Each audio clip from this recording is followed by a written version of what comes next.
Esta noite, seguimos os passos silenciosos pelos corredores onde a história oficial nunca pisou, nas sombras das catedrais, nos espaços entre as páginas dos livros de ouro, onde votos foram proferidos, mas jamais registrados, onde decisões moldaram continentes inteiros, mas permaneceram enterradas sob o peso de séculos de silêncio. Há um lugar onde o poder verdadeiro se manifesta, não nos palácios iluminados, não nos discursos gravados para a posteridade, mas nas câmaras escuras, nos sussurros trocados quando as tochas já se apagaram, nos olhares que transmitem mais verdade que 1000 pergaminhos. Você já se perguntou, quem realmente decide? Quando cardeais se reúnem em conclave, quando portas se fecham e o mundo aguarda a fumaça branca ou preta, o que acontece naquelas horas, dias, semanas? O que é dito quando nenhum escriba está presente? Que promessas são feitas? Que ameaças são sussurradas? A palavra conclave vem do latim, cum clave, com chave, trancado, selado, isolado do mundo. Mas e se eu dissesse que existem conclaves dentro de conclaves, reuniões dentro de reuniões, ou votos dentro de votos? Eles eram homens de fé, pelo menos é o que nos dizem, servos de Deus, guardiões da verdade divina. Mas eram também homens, e homens têm ambições, medos, segredos, alianças, traições. E quando o poder supremo está em jogo, quando um simples voto pode mudar o rumo da civilização ocidental, o que um homem não faria? Deixe seu like e comente nos comentários qual mistério você quer que eu desvende no próximo vídeo. A Capela Sistina conhece segredos. As paredes pintadas por Michelangelo testemunharam cenas que jamais foram narradas. O teto famoso, com Deus estendendo a mão para Adão, já cobriu conversas que fariam reis tremerem e impérios desmoronarem. Mas a capela é apenas o palco, o teatro onde a peça é apresentada para aqueles que acreditam estar vendo a verdadeira história. Porque há outro lugar, sempre há outro lugar. Calmauros adjacentes, bibliotecas secretas, túneis que conectam edifícios que oficialmente nunca se tocaram. Arquivos que não constam em nenhum catálogo. Salas onde apenas alguns poucos homens, os verdadeiros poderosos, decidem o que o mundo verá e o que permanecerá oculto. Esta é uma história sobre poder, mas não o poder que você vê. Não as coroas, não os cetros, não os anéis papais exibidos para multidões. É sobre o poder que se esconde. O poder que não precisa de símbolos porque é tão absoluto que existe além de qualquer representação física. Vamos começar em 1492, um ano que você conhece, certo? O ano de Colombo, o ano da descoberta do Novo Mundo. Mas e se eu dissesse que a verdadeira descoberta daquele ano aconteceu em agosto? Não em outubro, não nas Américas, mas em Roma, nas sombras do Vaticano, quando um homem se tornou papa não pela vontade de Deus, mas pela vontade de outros homens que operavam nas trevas. Eles chamavam aquele conclave de corrompido. Mas qual conclave não era? Dizem que votos foram comprados, que ouro mudou de mãos, que promessas de poder foram sussurradas em corredores escuros. Dizem, sempre dizem, mas quem realmente sabe? O papa eleito era Rodrigo Borgia, um nome que ecoa através dos séculos como sinônimo de conspiração. Alexandre VI. Mas ele era apenas um homem? Ou era o rosto visível de algo muito maior? Algo que existia antes dele e continuaria existindo muito depois de sua morte? Pergunte a si mesmo. Como um homem, por mais astuto que seja, consegue manipular todo um conclave? Como ele garante que cardeais poderosos, homens que dedicaram vidas inteiras à igreja, votem contra suas próprias consciências? A resposta simples é dinheiro e poder. Mas a verdade? A verdade é muito mais profunda, muito mais sombria, porque existia uma rede, uma teia invisível, conectando famílias nobres, banqueiros, mercadores, ordens secretas dentro da própria igreja. Grupos que não tinham nomes oficiais, que não constavam em nenhum registro, mas que controlavam o fluxo de ouro, de informação, de influência. Eles não eram os Illuminati, não eram os templários já extintos, eram algo mais antigo, mais paciente, mais discreto. Operavam não através de rituais elaborados ou símbolos místicos, mas através de algo muito mais eficaz, chantagem, conhecimento íntimo dos segredos de cada homem poderoso. E a habilidade de usar esses segredos no momento exato. Imagine, você é um cardeal, homem de Deus, respeitado, temido, mas tem um segredo. Talvez um filho ilegítimo, talvez envolvimento em negócios que a igreja proíbe, talvez uma amante, talvez algo pior. E então alguém se aproxima, nas sombras, sempre nas sombras, e sussurra, não uma ameaça direta, nunca direta, mas uma sugestão, um lembrete gentil de que seu segredo poderia se tornar público. A menos que... E o voto que você daria livremente se torna um voto comprado, mas não com ouro, com silêncio, com a promessa de que sua verdade permanecerá oculta. Esse era o verdadeiro poder.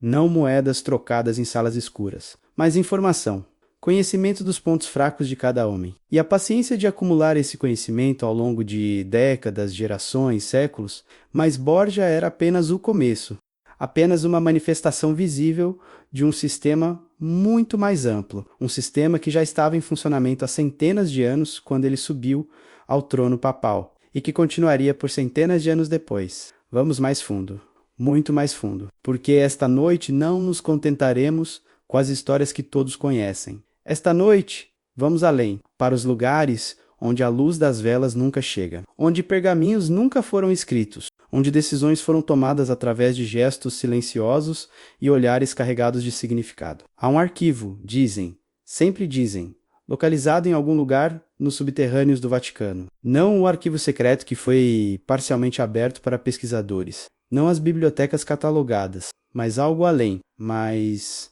profundo, um lugar onde documentos sobre os verdadeiros conclaves estão guardados, atas que nunca foram oficiais, registros de votos que nunca entraram nos livros sagrados. Será verdade ou apenas mais uma lenda urbana? Mais uma teoria conspirativa sem fundamento? Mas e se perguntássemos diferente? E se perguntássemos, não existe tal arquivo? Mas por que tantas pessoas acreditam que ele existe? Porque fumaça sempre sinaliza fogo, e quando gerações de historiadores encontram lacunas, buracos nas narrativas oficiais, decisões inexplicáveis, mudanças súbitas de política que não fazem sentido dentro do contexto documentado. Quando isso acontece repetidamente, sistematicamente, ao longo de séculos, talvez não seja paranoia, talvez seja padrão, e padrões revelam design, intenção, planejamento. Esta noite, vamos traçar esse padrão, seguir os fios invisíveis que conectam conclaves separados por séculos, encontrar as assinaturas escondidas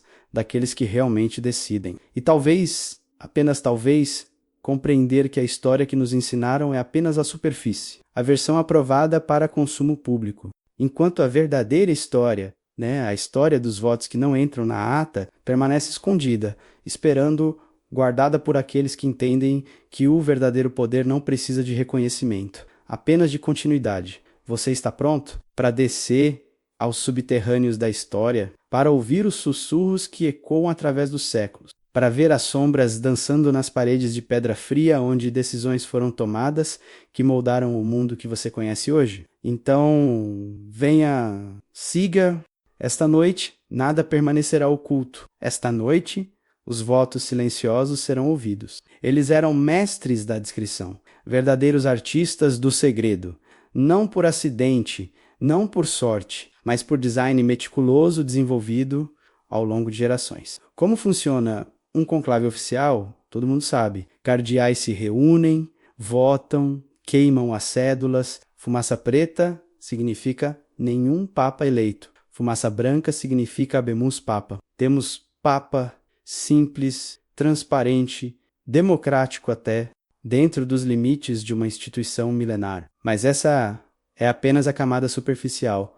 O ritual público, o teatro necessário para manter a ilusão de processo sagrado. A verdadeira mecânica era diferente. Começava semanas antes, meses antes, às vezes anos antes de um papa morrer, porque homens poderosos não deixam o futuro ao acaso, não jogam dados com o destino, planejam, organizam, preparam. Havia encontros, não oficiais, nunca oficiais, em vilas afastadas, em mosteiros remotos, em palácios privados de cardeais aliados. Conversas que pareciam casuais, discussões teológicas, debates sobre a direção da igreja, mas sob a superfície, sob as palavras cuidadosamente escolhidas, acordos eram forjados, alianças eram construídas, traições eram planejadas. Pense nisso. Quando um papa morria, quando o conclave era formalmente convocado, Os verdadeiros poderes já sabiam exatamente como cada voto seria distribuído. Já tinham mapeado cada aliança, cada inimizade, cada vulnerabilidade. O conclave oficial era apenas confirmação, teatro necessário. Mas o resultado já estava decidido. Mas como garantir que os votos prometidos em segredo seriam honrados na hora H? Como ter certeza que um cardeal não mudaria de ideia quando estivesse sozinho na cabine de votação, olhando para a cédula pensando em sua alma imortal? Aí está a beleza sombria do sistema, porque não havia cabines, não havia privacidade real. Oficialmente, sim, cada cardeal votava sozinho, dobrava sua cédula, depositava na urna sagrada. Mas olhos estavam sempre observando, não explicitamente, não obviamente, mas sutilmente, um cardeal aliado posicionado estrategicamente. Um movimento de mão reconhecível, um código no jeito de dobrar o papel. E para aqueles mais teimosos, para aqueles que realmente poderiam quebrar sua palavra, havia sempre alguém próximo, um assistente, um secretário, alguém de confiança, alguém que na verdade trabalhava para outros mestres, que via o que precisava ser visto, que reportava o que precisava ser reportado. Traição, talvez, ou apenas pragmatismo, porque na política do Vaticano, na verdadeira política que acontecia nas sombras, sobrevivência dependia de alianças. E alianças dependiam de confiança verificável, não fé cega. Mas confirmação, prova. Havia também os votos escritos em código. Isso poucos sabem. As cédulas que oficialmente tinham um nome, mas que para olhos treinados revelavam outro significado. Um tracinho, um extra aqui, uma letra formada de jeito específico ali, pequenos sinais invisíveis para a maioria, mas claros como o dia para aqueles que sabiam onde procurar. Por quê? Porque às vezes o voto público precisava ser diferente do voto real. Um cardeal precisava ser visto votando em certo candidato por razões políticas, por aparência, por segurança, mas seu verdadeiro apoio, seu voto real, ia para outro. E esses códigos eles permitiam essa duplicidade, permitiam que a verdade e a mentira coexistissem na mesma cédula. Genial, diabólico, ambos talvez, mas acima de tudo, eficaz. Porque gerações usaram esse sistema e gerações mantiveram o segredo. Até hoje ninguém sabe exatamente quantos votos em quantos conclaves foram realmente o que pareciam ser. E os registros oficiais. As atas que deveriam documentar tudo, elas existem. Claro que existem pergaminhos elaborados, caligrafia perfeita, selos impressionantes. Mas será que documentam a verdade? Ou apenas a versão da verdade que foi aprovada para registro? Porque havia sempre dois conjuntos de documentos, os oficiais e os outros, os reais, os que mostravam os verdadeiros acordos, as verdadeiras negociações, os verdadeiros poderes por trás de cada eleição.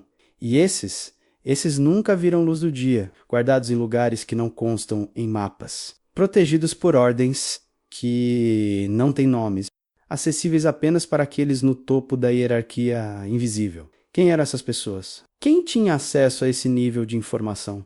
Não necessariamente os cardeais mais visíveis, não os papas eleitos. Porque o verdadeiro poder sempre opera de baixo, de trás, de fora da luz dos holofotes. Eram secretários que serviam décadas, bibliotecários que conheciam cada canto do Vaticano, membros de ordens antigas que tinham presença constante, mas perfil baixo. Homens que, quando papas vinham e iam, quando cardeais ascendiam e caíam, eles permaneciam quietos ou observantes, acumulando conhecimento, preservando segredos e transmitiam esse conhecimento não através de livros, não através de documentos que poderiam ser roubados ou perdidos, mas oralmente, mestre para aprendiz, geração para geração, um sistema de memória viva, de tradição oral, dentro de uma instituição que paradoxalmente valorizava tanto o escrito. Por que oral? Por que não escrever? Porque palavras escritas podem ser encontradas, interceptadas, usadas como prova. Mas palavras faladas,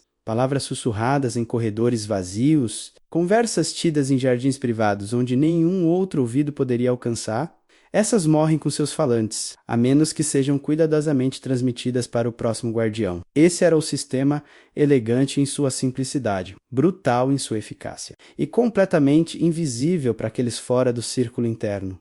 Um círculo que não tinha nome oficial, não tinha membros listados, não tinha sede conhecida, mas que existia, tão real quanto as pedras da Basílica de São Pedro, tão poderoso quanto qualquer papa que já sentou no trono. E esse círculo decidia não através de votos formais, mas através de consenso, através de sinais sutis, através de comunicação que acontecia em silêncios tanto quanto em palavras.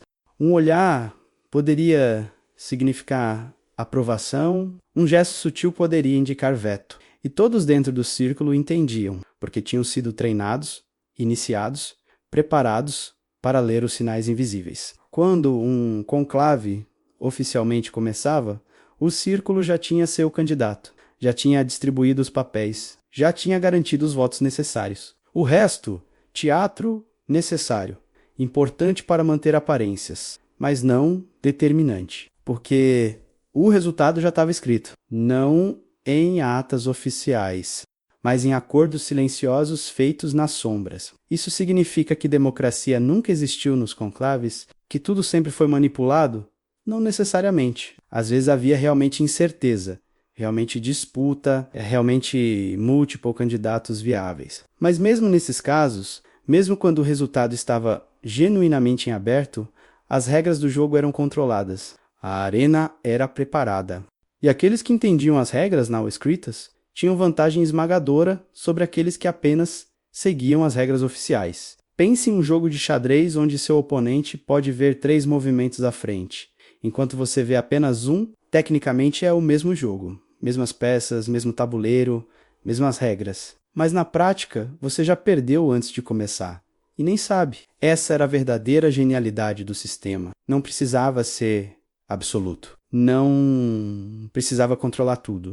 Apenas precisava ter vantagem. Vantagem de informação, vantagem de organização, vantagem de paciência, e vantagem composta ao longo de séculos se torna a dominação absoluta. Havia papas que nunca existiram oficialmente.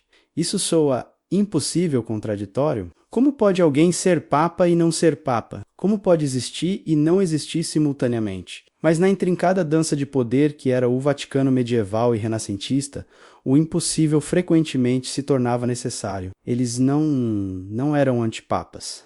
Isso é diferente. Antipapas eram conhecidos, documentados, rivais abertos ao Papa legítimo, criados por cismas, por política purgueira.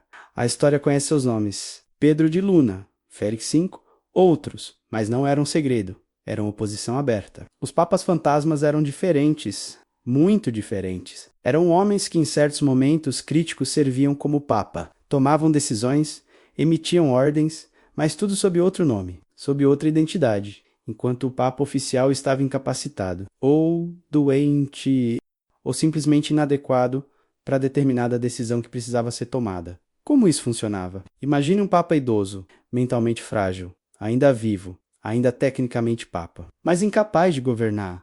O que fazer? Na teoria moderna, ele renunciaria, como Bento XVI fez, mas em tempos antigos, renúncia era quase impensável, considerada quase herética. O Papa era escolhido por Deus, como poderia desistir de missão divina? Então, criava uma solução nunca discutida abertamente, nunca documentada, mas praticada quando necessário. Um cardeal de confiança, geralmente o camerlengo ou alguém próximo, começava a tomar decisões em nome do Papa, assinar documentos, receber embaixadores, conduzir negócios da igreja. Oficialmente era apenas administração temporária, ajuda a um Papa enfermo, mas na prática, o cardeal se tornava Papa em tudo exceto o nome. E se esse arranjo durasse anos, como às vezes durava, quem realmente era Papa naquele período? Há casos documentados de papas que raramente apareceram em público nos últimos anos de seu pontificado, diziam que estavam doentes, retiros espirituais, necessidade de descanso. Mas será que eram apenas essas coisas? Ou algo mais estava acontecendo? Havia sussurros sobre Inocêncio VIII nos últimos anos antes de 1492, antes de Borja. Dizem que estava tão debilitado que mal conseguia falar, que ordens vinham assinadas com sua marca, mas escritas por outros, que decisões eram tomadas em seu nome por um pequeno grupo de cardeais que efetivamente governavam a igreja. E quem eram esses cardeais? Aqueles mesmos que depois influenciariam o conclave que elegeu Borja. Coincidência ou continuidade? Ou talvez a transição já tinha acontecido muito antes, Talvez Borgia já estava governando através de Inocêncio antes de oficialmente se tornar papa. Esses são os padrões que emergem quando você olha além das datas oficiais. Quando você para de aceitar que poder apenas muda quando um papa morre e outro é eleito, quando você percebe que poder real, verdadeiro poder, flui de maneiras muito mais sutis e contínuas, e havia casos ainda mais extremos. Sussurros sobre papas que eram literalmente prisioneiros, não por forças externas, mas por aqueles que deveriam protegê-los, mantidos vivos por razões políticas, porque sua morte desencadearia conclave, e conclave poderia trazer mudanças indesejadas. Então mantinham o Papa vivo e isolado, uncontrolado, enquanto governavam em seu nome. Horror, conspiração absurda, mas pense. Se você tinha o poder de controlar um Papa através de medo ou manipulação, por que arriscaria conclave? Por que deixar que centenas de cardeais, alguns dos quais você não controla, decidam o futuro? Muito mais seguro manter o status quo, manter o Papa que você já domina. Não há prova definitiva desses casos. Claro que não há, porque se houvesse prova, não seriam segredos, não seriam votos que não entram na ata, mas há lacunas. Períodos onde papas desapareceram de registros públicos por meses, anos às vezes. Períodos onde suas ações documentadas contradizem tudo o que se sabe sobre suas personalidades e convicções anteriores. Historiadores chamam isso de evolução de pensamento, mudança devido à idade ou circunstância. Mas e se não fosse evolução? E se fosse simplesmente outra pessoa fazendo as decisões? E havia os duplos, sim, duplos, homens que fisicamente se pareciam com o Papa, usados em cerimônias públicas, quando o Papa real não poderia ou não deveria aparecer. Parece fantasia, coisa de filme, mas era prática conhecida entre reis e imperadores. Por que não no Vaticano? Um Papa precisava aparecer em varanda para abençoar multidão, mas estava doente, ou morto, ou recusando fazer algo que o poder real por trás dele ordenava. Solução: duplo, de longe, coberto em vestes papais elaboradas, cercado por cardeais. Quem poderia notar a diferença? E se o Papa morresse antes do momento politicamente conveniente? Antes que sucessão estivesse garantida? Antes que acordos necessários estivessem finalizados? Simplesmente não anunciavam. Mantinham o corpo no gelo, literalmente, nas catacumbas frias, sob o Vaticano. E apresentavam duplo para cerimônias necessárias, até o momento certo de anunciar a morte. Macabro, sem dúvida, mas também pragmático, porque em um mundo onde sucessão papal poderia significar guerra entre nações, onde alianças dependiam de quem sentava no trono de São Pedro, timing de uma morte papal, era questão de importância internacional. Então controlavam até isso, ou tentavam. Há um caso particular, nunca provado, sempre negado. Sobre um papa do século XIII, algumas fontes dizem que morreu em janeiro, outras dizem março, diferença de 2 meses. Por quê? Erro de documentação, ou algo mais sinistro, e durante esses 2 meses. Documentos foram emitidos, decisões foram tomadas, reuniões foram conduzidas, tudo em nome de um papa que possivelmente já estava morto. Quem estava realmente no comando, né? Quem estava assinando os documentos? Quem estava tomando as decisões? Nunca saberemos com certeza, mas o padrão existe. Repete-se através de séculos, papas que desaparecem, papas que mudam radicalmente, papas que agem através de intermediários por períodos suspeitos. E sempre, sempre, no momento que a verdade poderia emergir, documentos desaparecem, testemunhas morrem, arquivos são reorganizados e partes críticas se perdem. Coincidências? Todas coincidências ou design? Ou a mesma mão invisível que guiava conclaves também garantia que certos segredos permanecessem enterrados? Porque o objetivo nunca foi apenas controlar quem se tornava papa.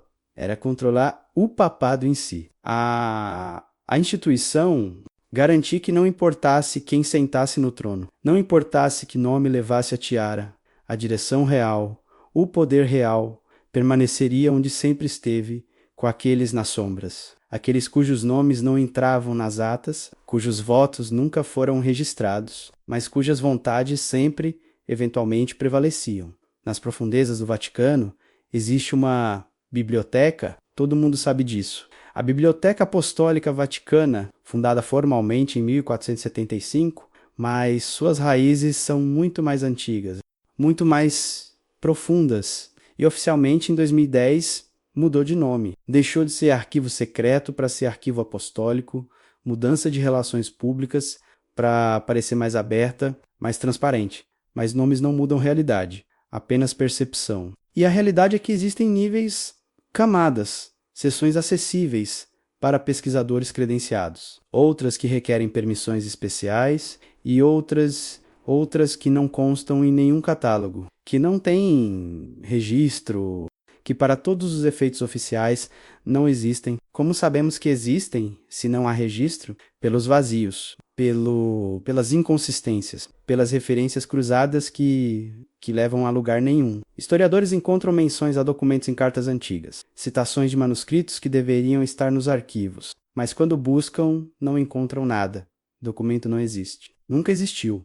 Ou pelo menos é o que dizem. A explicação oficial é sempre a mesma. Perdido, destruído por fogo, água, guerra, saques, 1000 desculpas diferentes para 1000 documentos desaparecidos. E algumas vezes é verdade, documentos realmente se perdem. História bagunçada, destrutiva.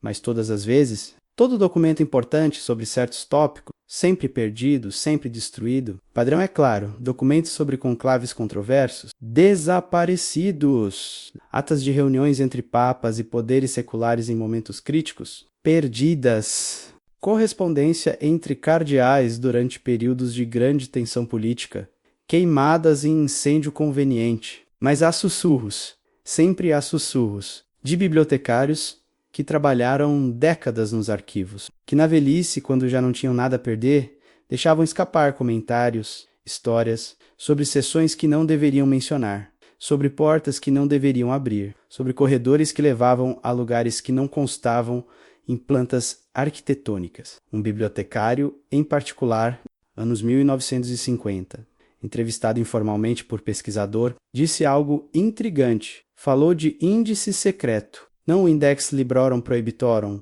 o índice de livros proibidos para leitura pública.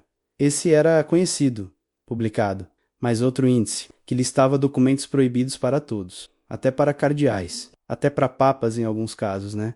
Quem mantinha esse índice? Quem decidia quem entrava nele? O bibliotecário não sabia, ou não quis dizer, mas disse que algumas seções do arquivo tinham guardas. Não guardas visíveis, não uniforme, mas homens que estavam sempre presentes, sempre observando, e que certos pesquisadores, mesmo com permissões válidas, eram gentilmente desviados de certas áreas, direcionados para outros materiais igualmente interessantes, distraídos, e se insistissem, se exigissem acesso ao que seus documentos autorizavam. Então perderiam as autorizações. Por razões técnicas. Sempre havia razões técnicas. Papelada incompleta, recomendações insuficientes. Timing inadequado, 1000 razões diferentes que no fim resultavam na mesma coisa. Acesso negado. Mas alguns conseguiam acadêmicos bem conectados, pesquisadores apoiados por instituições poderosas, cardeais com influência. Esses às vezes ganhavam acesso a mais. Não a tudo, nunca a tudo, mas a níveis adicionais. E o que encontravam? Raramente falavam, porque condição de acesso incluía sigilo. Acordo formal, documentado, assinado. Quebrar esse acordo significava nunca mais ter acesso. E para acadêmicos sérios, isso era morte profissional. Então viam, liam, tomavam notas mentais e depois publicavam trabalhos cuidadosamente sanitizados, que usavam o conhecimento obtido, mas nunca revelavam as fontes diretas, que faziam afirmações baseadas em evidências que não podiam citar. Frustrante para outros pesquisadores, mas eficaz para preservar segredos, porque você podia suspeitar, podia inferir, mas não podia provar, e sem prova permanecia apenas teoria, especulação, facilmente descartável. Mas o que esses documentos secretos continham sobre conclaves? Sobre as decisões reais por trás das decisões oficiais. Alguns fragmentos vazaram ao longo dos anos, nunca documentos completos, sempre pedaços, citações, referências indiretas, havia cartas, correspondência entre cardeais e famílias nobres discutindo abertamente compra de votos, não em termos metafóricos, mas literalmente preços, quantidades de ouro, terras, posições, tudo negociado como mercadoria.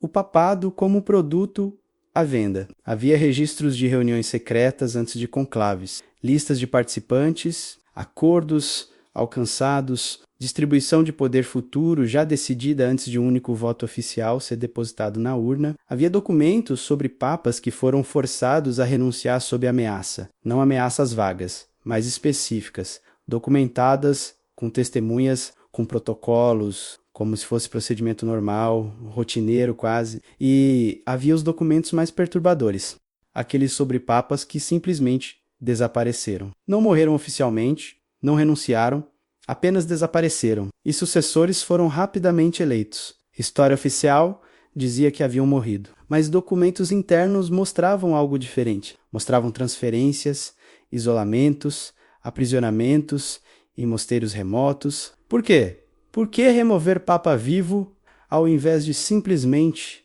matá-lo? Talvez por moralidade residual, talvez porque matar Papa, mesmo Papa inconveniente, era a linha que até os poderosos hesitavam cruzar. Ou talvez pragmatismo. Papa morto vira mártir, Papa desaparecido vira apenas memória que esmaece com o tempo. E quem tinha acesso a esses documentos? Quem sabia onde estavam guardados? Quem podia lalos quando quisesse? Não os papas em muitos casos, porque papas vinham e iam, mas a instituição permanecia, e a instituição tinha seus verdadeiros guardiões. Aqueles que permaneciam geração após geração. Aqueles que conheciam cada segredo, porque era trabalho deles, preservar esses segredos. Eram ordem específica, sociedade secreta formal, ou simplesmente tradição. Tradição de passar conhecimento de bibliotecário sênior para júnior, de arquivista para arquivista, de guardião para guardião. Tradição oral e escrita. Mas a parte escrita sempre guardada, onde olhos errados nunca chegariam. E essa biblioteca dentro da biblioteca, esse arquivo dentro do arquivo, tinha seu próprio catálogo? Seu próprio sistema de organização? Certamente sim, porque não importa quão secreto algo seja, precisa ser encontrável por aqueles autorizados. Então existia sistema conhecido apenas para poucos, sistema que permitia localizar exatamente o documento necessário quando tempo e circunstância exigissem. Imagine o poder nisso, poder de saber exatamente que esqueleto está em qual armário, que papa fez que acordo secreto, que cardeal traiu que promessa, que família nobre comprou que influência, tudo documentado, tudo guardado, tudo disponível para aqueles com acesso. Esse conhecimento era a arma definitiva, porque não precisava ser usado abertamente. Apenas a sugestão de que poderia ser revelado era suficiente. Um lembrete gentil a cardeal ambicioso de que sua família tinha esqueletos bem documentados. Uma menção casual a papa recalcitrante sobre documentos que mostrariam sua eleição em luz menos que divina. E assim, segredos de séculos passados se tornavam ferramentas de controle no presente. E presente se tornaria ferramenta de controle no futuro, porque tudo era documentado, tudo era preservado, não para conhecimento histórico, mas para poder perpétuo. Em 1378, a Igreja Católica se fragmentou. Todo estudante de história conhece isso. O grande cisma, 2 papas, um em Roma, outro em Avignon, competindo por legitimidade, dividindo a Europa, criando caos que duraria décadas. Mas história oficial pinta isso como aberração. Erro único. Falha no sistema que foi eventualmente corrigida. Porém, e se não foi aberração? E se foi apenas a versão mais visível de prática muito mais antiga e contínua? Porque a verdade que poucos examinam é esta. Quantas vezes através da história houve realmente 2 poderes papais operando simultaneamente? Um visível, um invisível. Um oficial, um secreto, um para o mundo, um para aqueles que realmente controlavam. O cisma de 1378 foi apenas momento em que essa realidade dual vazou para espaço público. Tornou-se impossível esconder. Mas antes e depois, quantas vezes essa dualidade existiu nas sombras? Pense no conceito de antipapa. História oficial lista cerca de 40 antipapas, rivais não reconhecidos, usurpadores. Mas essa lista só inclui aqueles que foram publicamente conhecidos, aqueles que abertamente desafiaram o Papa oficial e aqueles que nunca foram públicos, aqueles que operavam completamente nas sombras. Havia momentos onde facções dentro da igreja discordavam tão profundamente sobre direção futura que compromisso era impossível, mas cisma aberto também era inaceitável, muito destrutivo, muito visível.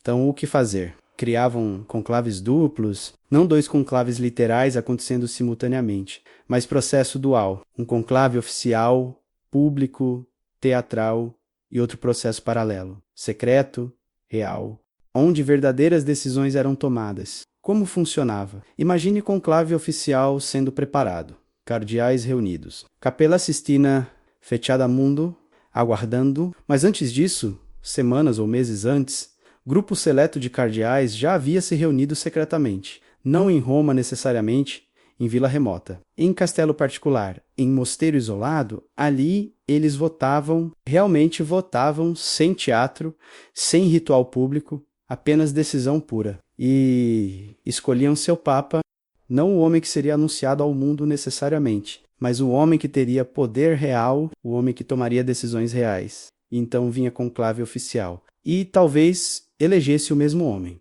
Nesse caso, perfeito. Vontade secreta e vontade pública alinhadas. Mas às vezes elegiam diferente. Homem mais palatável publicamente, mais aceitável politicamente. E então tinham dois papas. Um no trono, outro nas sombras. O papa no trono fazia cerimônias, dava bênçãos, assinava documentos públicos, mas decisões reais, política real, isso vinha do papa secreto, transmitida através de intermediários, implementada através de cardeais.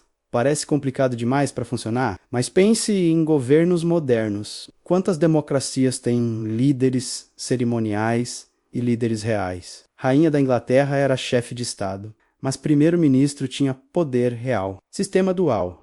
Aceito, funcional. No Vaticano era similar, mas nunca admitido, nunca documentado oficialmente, mas real mesmo assim, e evidência existe se você sabe onde procurar. Nas contradições, nas decisões papais que contradizem personalidade conhecida do Papa, nas políticas que mudam sem explicação, nos documentos assinados, mas claramente escritos por outra mão. E havia até casos onde Papa no trono sabia sobre Papa nas sombras e concordava, porque alguns homens queriam honra do título sem fardo do poder, queriam viver em palácio, usar as vestes, receber as homenagens, mas não tinham interesse ou habilidade para navegar política complexa da Igreja Global. Para esses homens, arranjo era perfeito. Eles eram face pública. Outros faziam trabalho real, e desde que aparências fossem mantidas, todos ficavam satisfeitos. Papa cerimonial recebia glória, Papa secreto exercia poder, e a instituição continuava funcionando. Mas outros papas não sabiam, pensavam que estavam realmente no comando, emitiam ordens que achavam que seriam seguidas, faziam declarações que achavam que teriam peso, mas na prática suas palavras eram filtradas, modificadas, às vezes completamente ignoradas, e implementação real vinha de outro lugar. Imagine a frustração, o Papa percebendo lentamente que suas ordens não são cumpridas, que sua vontade é subvertida, que há poder operando contra ele dentro de sua própria corte. Mas o que fazer? Denunciar publicamente seria admitir fraqueza, seria abrir igreja para ridicularização, seria destruir a instituição que juraram proteger, então engoliam, aceitavam, aprendiam a jogar o jogo ou eram quebrados por ele. Tornavam-se figuras decorativas enquanto outros governavam em seus nomes. Alguns lutavam, tentavam retomar controle, mas a máquina era muito grande, muito antiga, muito bem estabelecida. Um homem, mesmo um papa, raramente vencia contra sistema de século. E havia os casos mais extremos, onde conclave duplo não era apenas processo dual, mas literal. Dois grupos de cardeais reunidos em locais diferentes, simultaneamente ambos votando, ambos elegendo papa. E resultado? Duas legitimidades. Dois homens ambos com reivindicação válida, segundo suas perspectivas. Isso aconteceu publicamente algumas vezes, criando cismas conhecidos, mas privadamente, quantas vezes grupos dissidentes realizaram eleições secretas? Elegeram seus próprios papas que nunca foram públicos, que nunca usaram tiara oficialmente, mas exerceram influência entre fiéis de certas regiões ou ordens. Havia ordens monásticas inteiras que seguiam papas alternativos, não antipapas públicos, mas autoridades espirituais que elas consideravam legítimas mesmo quando Roma reconhecia outro. E essas ordens preservavam essa lealdade através de gerações, passando secretamente de abade para abade, de monge para monge. Por que fazer isso? Por que manter lealdade a papa secreto? Porque para verdadeiros crentes, legitimidade importava mais que reconhecimento público. Se acreditavam que papa oficial foi eleito fraudulentamente, através de suborno ou manipulação, então para eles ele não era verdadeiro papa. E se tinham evidência de eleição mais pura, mais santa, mesmo que secreta, então essa era a autoridade que seguiriam. E assim criavam-se camadas, níveis de realidade, igreja oficial com seu papa oficial, mas dentro dela, múltiplas correntes de lealdade, múltiplas autoridades espirituais, algumas públicas, outras secretas, todas coexistindo, às vezes em harmonia, frequentemente em tensão, ocasionalmente em conflito aberto. A igreja não era monólito, nunca foi, parecia o de fora, torre de poder unificada, autoridade singular. Mas dentro era caldeirão de facções, ordens, sociedades, cada uma com agenda própria, cada uma lutando por influência, franciscanos versus dominicanos, jesuítas versus todos, beneditinos preservando tradições antigas. Cada ordem monástica era praticamente nação dentro da nação, com suas próprias regras, suas próprias hierarquias, suas próprias lealdades, e dentro de cada ordem mais divisões, mais sociedades secretas, círculos internos dentro de círculos internos, como bonecas russas, cada camada revelando outra mais profunda, mais secreta, mais poderosa. Tome os jesuítas como exemplo, fundados em 1540 por Inácio de Loyola. Oficialmente eram Companhia de Jesus, soldados de Cristo, defensores da fé contra a reforma protestante, mas rapidamente tornaram-se muito mais conselheiros de reis, educadores de príncipes, missionários em continentes distantes. Seu poder cresceu exponencialmente. Em 2 séculos, eram talvez força mais influente dentro da igreja. Tinham membros em todas as cortes europeias, em todas as universidades importantes, em todos os centros de poder. E seu líder, o general superior, era chamado de Papa Negro, não por cor, mas por poder que exercia nas sombras enquanto Papa oficial governava publicamente. Mas mesmo dentro dos jesuítas, havia níveis. Nem todos os membros conheciam todos os segredos. Hierarquia de conhecimento. Cada grau revelava mais. E no topo, os professos, aqueles com 4º voto especial. Obediência absoluta ao Papa. Mas qual Papa? O oficial. Ou outro, e os jesuítas eram apenas uma peça. Havia outras ordens, outras sociedades. Algumas antigas como a própria igreja. Outras criadas conforme necessidade surgia. E todas competindo por influência nos conclaves. Por proximidade com o Papa, por controle dos recursos da igreja. Havia também sociedades que não eram ordens oficiais, que não tinham reconhecimento formal, mas existiam mesmo assim. Grupos de cardeais aliados por sangue, por território, por filosofia, se reunindo secretamente, coordenando votos, planejando estratégias. Havia a sociedade dos cardeais romanos, aqueles de famílias tradicionais de Roma, que viam o papado quase como propriedade deles, como herança que deveria permanecer nas mãos das famílias certas. Eles resistiam a outsiders, lutavam para manter poder concentrado. Havia a facção francesa, poderosa especialmente quando o papado estava em Avignon. Mas mesmo depois do retorno a Roma, cardeais franceses mantinham um bloco coeso, votavam junto, negociavam como unidade e frequentemente decidiam conclaves através de seu número e organização. E havia a facção espanhola, especialmente forte durante o período de Império Espanhol, quando o ouro do Novo Mundo fluía e Espanha era superpotência. Cardeais espanhóis tinham recursos de coroa mais rica da Europa. Podiam comprar votos que outros não podiam. Podiam fazer promessas que outros não podiam cumprir. Essas facções operavam abertamente, até certo ponto. Era conhecido que cardeais de mesmo país tendiam a votar juntos, mas profundidade de organização, extensão de planejamento, acordos secretos feitos antes de conclaves, isso permanecia oculto, ou tentavam manter oculto. E, cruzando essas linhas nacionais havia alianças ideológicas. Reformadores versus conservadores. Aqueles que queriam mudança versus aqueles que queriam preservar a tradição. E dentro de cada campo, subdivisões infinitas. Porque teologia complexa permite infinitas interpretações, infinitas posições, infinitas razões para discordar. Mas por trás de todas essas divisões visíveis, havia outra camada. Sociedades que transcendiam ordem monástica, que transcendiam lealdade nacional, que operavam baseadas em princípios completamente diferentes. Havia grupos que se viam como verdadeiros guardiões de conhecimento antigo, conhecimento que precedia cristianismo, conhecimento hermético, gnóstico, cabalístico, até preservado secretamente dentro da igreja, passado de iniciado para iniciado, disfarçado em simbolismo religioso, mas contendo algo mais antigo, mais profundo. Esses grupos acreditavam que a igreja tinha dois ensinamentos, esotérico para massas e esotérico para eleitos. E eles eram os eleitos, os guardiões dos mistérios reais. E a influência deles nos conclaves não era sobre poder temporal, era sobre preservar a linha de transmissão do conhecimento secreto. Eles queriam papas que entenderiam, que preservariam os mistérios, que manteriam a tradição oculta viva. E, às vezes, conseguiam eleger esses papas, homens que publicamente eram ortodoxos, mas privadamente estudavam textos proibidos, que exploravam alquimia, astrologia, magia natural. Parece fantasia, mas há evidência. Papas renascentistas que colecionavam manuscritos herméticos, que patronizavam filósofos neoplatônicos, que decoravam capelas do Vaticano com simbolismo que claramente transcendia cristianismo simples, que estava falando para aqueles com olhos para ver, ouvidos para ouvir.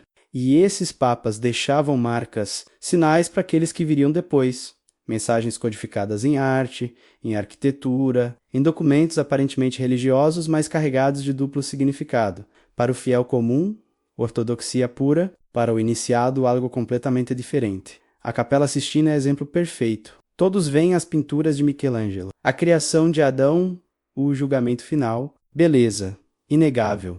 Mas quantos percebem os detalhes ocultos, as figuras que não deveriam estar lá, os símbolos que precedem cristianismo, as proporções que seguem geometria sagrada antiga? Michelangelo era iniciado, ou simplesmente seguia instruções de patrono que era? Ou o Papa Júlio II, que comissionou a obra, era apenas mecenas da arte? Ou havia agenda mais profunda, agenda de preservar conhecimento que não podia ser escrito, mas podia ser pintado? E não eram apenas símbolos visuais. Havia música, composições criadas para capelas do Vaticano que incorporavam proporções matemáticas específicas. Frequências específicas dizem que certas músicas podiam induzir estados alterados de consciência, abrir mente para receber conhecimento que palavras não podiam transmitir. Teoria conspiratória? Talvez, mas compositores da época estudavam mesmo as tradições herméticas, mesmos textos antigos sobre a harmonia das esferas, mesmos princípios de numerologia sagrada, e aplicavam esse conhecimento em suas composições. Era apenas interesse acadêmico ou prática ativa de tradição esotérica? E tudo isso conectava de volta aos conclaves, porque quando chegava a hora de eleger novo papa, essas sociedades ocultas tinham seus candidatos. Homens que entendiam que tinham sido preparados, que preservariam a tradição, mas eles competiam com outras facções, com aqueles que queriam papa político, papa reformador, papa guerreiro. E assim conclave se tornava campo de batalha entre visões radicalmente diferentes do que papado deveria ser. Às vezes ganhavam os políticos, às vezes os reformadores, às vezes os esotéricos. E cada vez que facção diferente ganhava, direção da igreja mudava, não dramaticamente, não visivelmente para o mundo exterior, mas sutilmente, em ênfases, em prioridades, em que projetos recebiam recursos, que ordens recebiam favor, e facção que perdia. Não desaparecia, recuava, planejava, preparava próximo movimento, porque sabiam que papas morriam, conclaves voltavam, e próxima vez poderiam ganhar. Paciência era virtude cultivada através de séculos. Pensavam em termos de gerações, não anos, décadas, séculos. Havia documentos internos dessas sociedades, registros de seus planos, suas estratégias? Certamente sim. Mas onde estavam? Nos arquivos secretos mencionados antes, talvez alguns, mas provavelmente sociedades mantinham seus próprios arquivos, separados do Vaticano oficial, em locais conhecidos apenas para membros. E quando membros morriam, como garantiam que conhecimento não morria com eles? Através de sucessão cuidadosa. Cada mestre escolhendo aprendiz, transmitindo não apenas documentos, mas interpretação, contexto, nuance, que papel não pode capturar. Esse era o verdadeiro poder. Não documentos em si, mas tradição viva de interpretação. Porque documento pode ser ambíguo, pode ter múltiplos significados. Mas mestre pode dizer, isso significa aquilo, e aprendiz absorve não apenas palavras, mas intenção por trás delas. E assim, tradições permaneciam vivas através de séculos, evoluindo sim, adaptando-se, mas mantendo o núcleo essencial. E influenciando conclaves geração após geração, não sempre vencendo, mas sempre presentes. Sempre tentando, sempre preservando. Morte de Papa era momento crítico, momento de transição, momento de oportunidade, mas também momento de perigo, porque se Papa certo morresse no momento errado. Antes que sucessão tivesse garantida, todo o planejamento poderia desmoronar. Então, às vezes, ajudavam a natureza. Aceleravam o processo. Garantiam que morte viesse quando era conveniente. Não quando Deus decidisse, mas quando o poder decidisse. Envenenamento de papas é assunto que historiadores evitam. Muito controverso. Muito escandaloso, muito difícil de provar, mas sussurros persistem através dos séculos. Muitos sussurros. Muitos papas, muitas mortes suspeitas. Tome Alexandre VI, Rodrigo Borgia. Aquele que compramos votos em 1492 morreu em 1503, oficialmente de febre. Malária, talvez? Roma era lugar insalubre no verão. Mas havia rumores, sempre havia rumores, de que foi envenenado acidentalmente, até que vinho envenenado, destinado a cardeal rival, foi bebido por engano, por Papa e seu filho Cesare. História implausível ou verdade encoberta? Nunca saberemos com certeza. Mas padrão se repete, Papa após Papa. Mortes em momentos que beneficiavam certas facções. Mortes que permitiam conclaves quando o tempo estava certo, e havia técnicas. Conhecimento de venenos era arte antiga, altamente desenvolvida na Renascença italiana. Famílias nobres mantinham envenenadores profissionais. Médicos que conheciam ervas, minerais, compostos que matavam lentamente, sintomas que pareciam doença natural. Arsênico era favorito. Doses pequenas repetidas, ao longo de semanas, meses, vítima ficava cada vez mais fraca. Parecia doença consumindo-a. E quando finalmente morria, ninguém suspeitava. Apenas mais uma pessoa sucumbindo à enfermidade misteriosa. Havia também venenos mais rápidos, para quando não havia tempo de esperar substâncias derivadas de plantas, de fungos, de minerais raros, que matavam em horas ou dias. Mas deixavam sinais, convulsões, vômito, dor. Então precisavam de história de cobertura. Papa comeu algo ruim. Papa pegou doença súbita. Papa tinha condição pré-existente que ninguém sabia. E médicos do Papa não deveriam detectar, investigar, proteger? Teoricamente sim, mas médicos eram humanos. Podiam ser comprados, ameaçados ou simplesmente enganados, porque a medicina da época era primitiva. Não havia autópsias detalhadas, não havia testes toxicológicos. Morte era mistério frequentemente. E mesmo quando médicos suspeitavam, o que podiam fazer? Acusar família poderosa de envenenamento sem prova? Desafiar cardeais influentes? Criar escândalo que abalaria a igreja? Mais seguro manter silêncio. Declarar morte natural. Aceitar pagamento generoso pelo serviço prestado e viver para servir próximo Papa. Mas havia casos onde evidência era demais para ignorar, onde morte era obviamente não natural. E nesses casos, investigações eram abertas, comissões formadas, testemunhas interrogadas, e então descobriam um culpado conveniente. Serbo desleal, inimigo estrangeiro, alguém que podia ser culpado sem implicar verdadeiros responsáveis. E verdadeiros responsáveis permaneciam nas sombras, não tocados, não suspeitados, livres para agir novamente quando necessário, porque eram pacientes, eram cuidadosos, eram invisíveis. Havia até protocolo, procedimento estabelecido para envenenamento papal, não escrito claro, mas transmitido oralmente, passado de geração para geração, entre aqueles que precisavam saber, Protocolo cobria tudo. Como selecionar veneno apropriado, como administrar sem ser detectado, como criar álibi, como gerenciar a investigação posterior. E quem conhecia esse protocolo? Não eram assassinos comuns. Eram membros de famílias nobres, cardeais às vezes. Pessoas respeitáveis que jamais sujariam próprias mãos, mas que sabiam exatamente quem contatar quando o serviço era necessário. E sabiam que preço pagar não apenas em ouro, mas em favores futuros, em proteção, em silêncio garantido. E veneno não era a única ferramenta. Havia sufocamento, especialmente para papas já doentes, já fracos, travesseiros sobre face enquanto dormiam. Morte parecia natural. Coração simplesmente parou de bater. Pulmões simplesmente pararam de respirar. Velhice, doença, nada suspeito. Havia também negligência calculada. Papa doente que não recebia tratamento adequado, que era deixado sofrer, que tinha recuperação sabotada por aqueles que deveriam cuidar dele. Morte vinha, eventualmente, e era morte natural tecnicamente, apenas assistida. E depois da morte? Conclave se reunia, novo papa era eleito, e aqueles responsáveis pela morte do anterior frequentemente recebiam recompensa, não abertamente, mas novo papa sabia. Sabia quem facilitou sua ascensão. E mostrava gratidão de maneiras discretas. Promoções, favores, acesso especial. Círculo vicioso. Ou virtuoso, dependendo de perspectiva. Cada papa sabia que, assim como o predecessor foi removido quando conveniente, ele também poderia ser.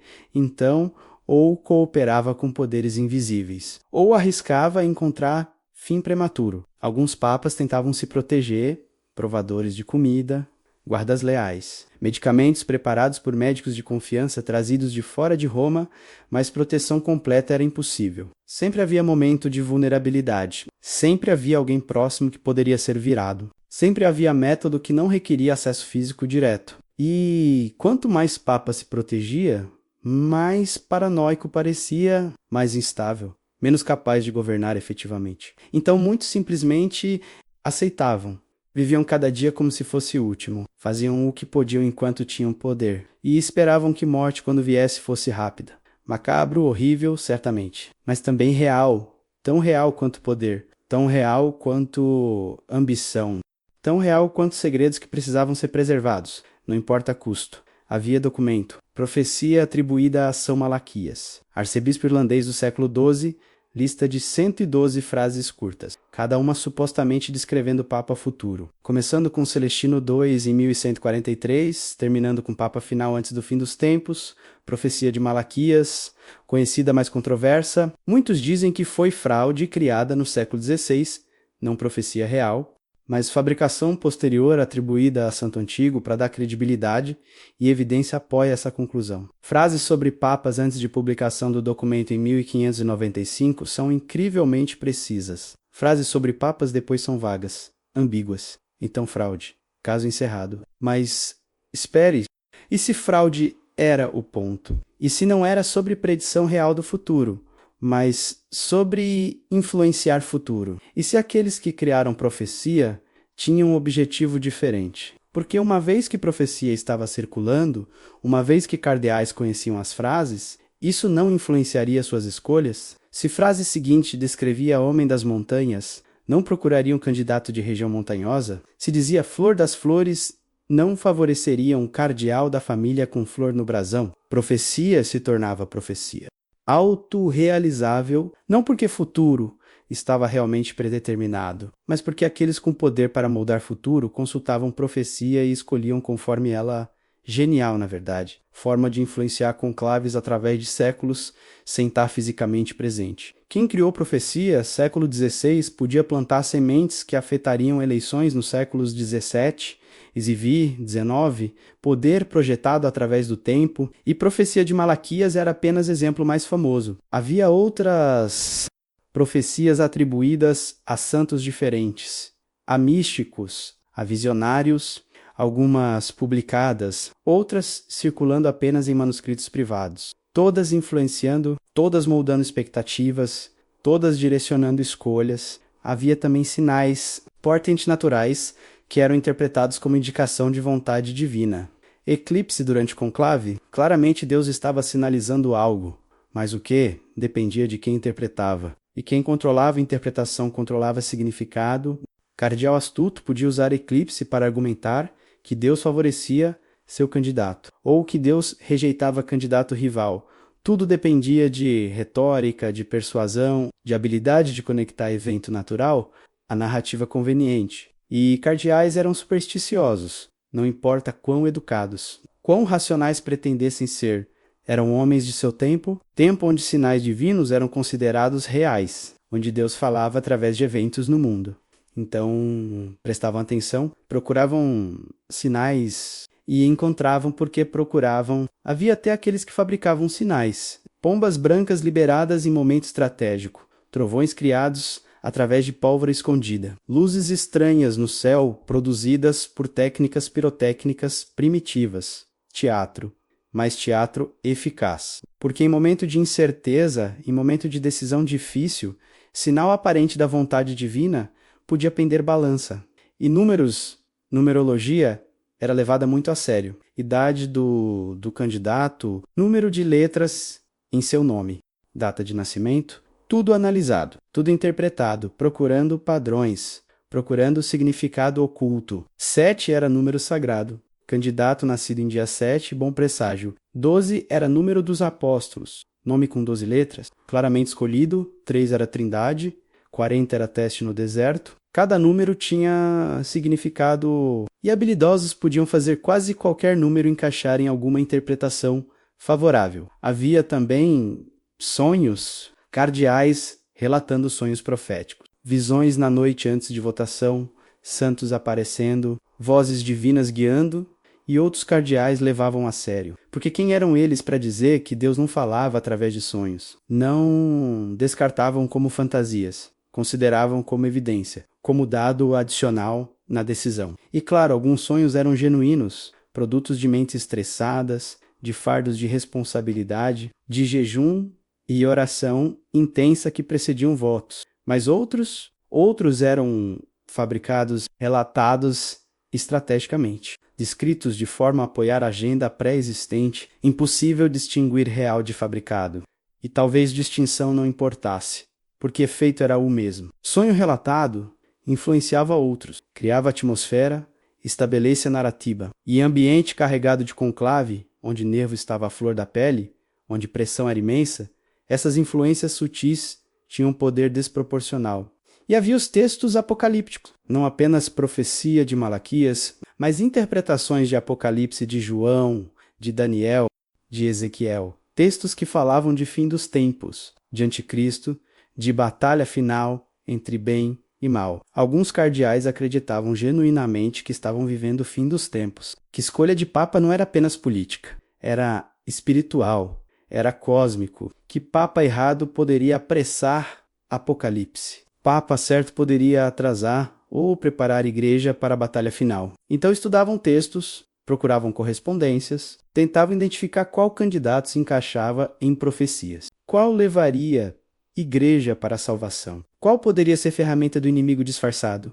Paranoia ou fé profunda? Linha era tênue, e aqueles que entendiam essa mentalidade podiam explorá-la, podiam posicionar seu candidato como escolha profética, como o único capaz de cumprir destino divino. E para cardeais já inclinados a pensamento apocalíptico, esse argumento era poderoso. Assim, profecia, sinais, sonhos, numerologia, textos sagrados, tudo se misturava, criando camada de significado espiritual sobre processo que era fundamentalmente político, mas camada era real. Tinha impacto, mudava votos, decidia papas e aqueles nas sombras. Aqueles que realmente controlavam entendiam isso perfeitamente. Então não apenas usavam ouro e ameaças, usavam também fé, usavam espiritualidade dos cardeais contra eles ou a favor de seus objetivos. Porque tudo era ferramenta, tudo era arma. No jogo, pelo poder absoluto, quando o Papa era eleito, quando fumaça branca subia da Capela Sistina,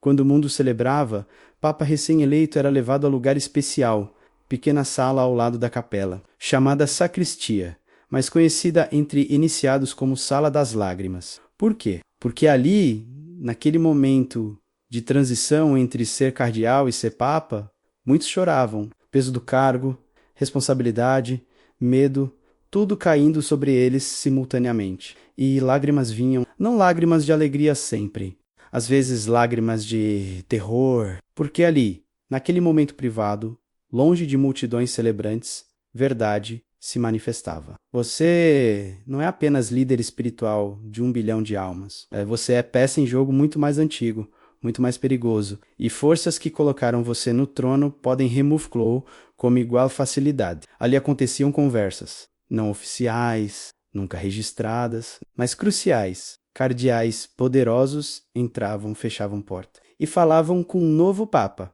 Não petições, não pedidos humildes, mas exigências, expectativas, lembretes de acordos feitos de promessas que precisariam ser honradas. E Papa escutava, porque naquele momento, apesar de ter sido eleito vigário de Cristo na terra, ainda não tinha poder real, apenas título. Poder viria depois, se jogasse o jogo corretamente, se cooperasse, se entendesse seu papel. Alguns papas se rebelavam. Ali mesmo na Sala das Lágrimas, diziam não, recusavam acordos que achavam que tinham feito. Declaravam que responderiam apenas a Deus. Não a cardeais, não a facções, não a poderes ocultos, corajoso, sim, mas também perigoso, porque palavra saía daquela sala para ouvidos que precisavam saber. E Papa rebelde descobria rapidamente que seu papado seria difícil, ordens ignoradas, propostas bloqueadas, recursos desviados, isolamento, até que ou se curvava ou era quebrado, e alguns eram literalmente removidos. Não todos imediatamente, mas papas que provavam ser completamente incontroláveis tinham pontificados curiosamente curtos. Morte súbita, doença misteriosa, remoção através de métodos já discutidos, mas maioria aprendia, porque maioria eram homens práticos. Tinham chegado à posição de cardeal através de política, através de navegação cuidadosa de águas traiçoeiras da hierarquia eclesiástica. Sabiam quando ceder, quando lutar, quando preservar energia para batalhas que realmente importavam. Então escutavam conversas na Sala das Lágrimas, tomavam nota mental de exigências e decidiam quais honrariam, quais contornariam, como satisfazer poderes suficientemente para manter posição enquanto também tentavam implementar sua própria visão. Arte de equilíbrio, arte de sobrevivência, arte que alguns papas dominavam brilhantemente, outros falhavam miseravelmente e, diferença, frequentemente determinava não apenas eficácia de papado, mas duração dele. Havia também rituais naquela sala, não oficiais, não litúrgicos, mas práticos. Papa removia vestes de cardeal, vestia branco papal pela primeira vez. Ato simbólico, morte de identidade antiga, nascimento de nova, e enquanto vestiam-no, sussurravam coisas. Não orações sempre, mas lembretes, instruções, códigos, nomes de pessoas em quem confiar, nomes de pessoas a evitar, informação que não estava em nenhum manual, não estava em nenhuma tradição escrita, mas que era essencial para a sobrevivência. E Papa absorvia tudo, porque sabia que primeiras semanas seriam cruciais. Primeiras decisões estabeleceriam um padrão. Primeiras nomeações mostrariam lealdades. Primeiro discurso sinalizaria a direção.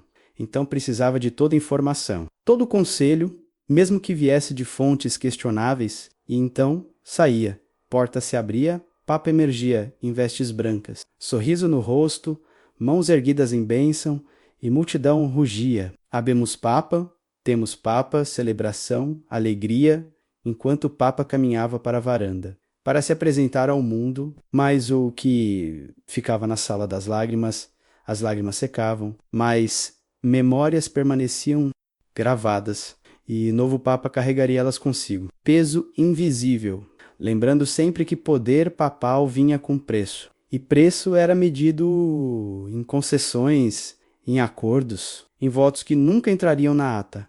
Comunicação era desafio. Em era antes de telefones, antes de internet, como coordenar conspiração através de continentes? Como sincronizar movimentos de facções em Roma, Paris, Madrid, Viena? Como garantir que todos os participantes tinham informação atual sobre alianças e traições? Havia mensageiros, sistema elaborado de homens que viajavam constantemente, levando cartas, levando notícias, levando ordens, não mensageiros oficiais da igreja, mas rede paralela, rede secreta, eram frequentemente membros de ordens mendicantes, franciscanos, dominicanos, carmelitas homens, que podiam viajar sem suspeita, porque era trabalho deles viajar, pregar, visitar conventos em diferentes cidades. Ninguém questionava monge viajante, mas dentro de vestes simples, carregavam mensagens cifradas, escondidas em bainhas de hábitos, costuradas em solas de sandálias, escritas em códigos que apenas destinatário podia decifrar. E códigos eram sofisticados, não substituições simples, mas sistemas elaborados desenvolvidos ao longo de gerações. Livros-código que existiam em apenas 2 exemplares, um com remetente, um com destinatário. Mensagem apenas fazia sentido se você tinha livro correspondente. E mesmo se carta fosse interceptada, mesmo se inimigos capturassem mensageiro e encontrassem mensagem escondida, sem livro-código era apenas absurdo. Sequência sem sentido de palavras ou números, indecifrável.